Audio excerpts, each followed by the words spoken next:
જય સ્વામિનારાયણ મિત્રો, આજે આપણે બર્થડે દૂષણ વિશે જાણીશું. મનુષ્યને આટલી બધી ઝંઝટ છે તો પણ બહારના દેશનું બર્થડે આપણે મનાવવાનું પકડી લીધું. બર્થડે હોય એટલે સ્કૂલમાં બધા ગિફ્ટ આપે, થોડા દિવસે ગિફ્ટ મળ્યા જ કરે બાળકને, એટલે મફતનું મળ્યા જ કરે, એટલે એને કોઈ કદર ના રહે મફતનું મળેલું હોય એટલે. અને એ વધુને વધુ વસ્તુઓનો બગાડ કરતો થઈ જાય એટલે મા બાપને ઓર ખર્ચા વધે.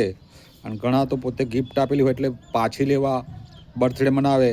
એવી રીતે બર્થડેનું દૂષણ વધારતા જ જાય. અને બર્થડેમાં કેક ને કેમિકલવાળું ખાવાનું ને ચોકલેટ ખાય એટલે બોડી વધી જાય, અલગ નુકસાન થાય. આ બધું બર્થડે આવે એટલે 15 દિવસ અગાઉથી ટેન્શનમાં તૈયારી ચાલે અને નસભાગ ચાલુ થાય. ગિફ્ટ આપવા ભાવ પૂછીને દુકાનોવાળાનું માથું ભમાવવાનું અલગ.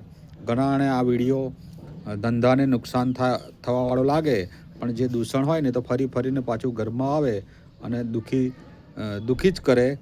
અને આ દૂષણ જો ક્લાસીસવાળાને સ્કૂલવાળા જો ઓછું કરી દે અને પ્રતિબંધ લગાવે ને તો આ ઘણું બધું ઓછું થઈ જાય. જય સ્વામિનારાયણ.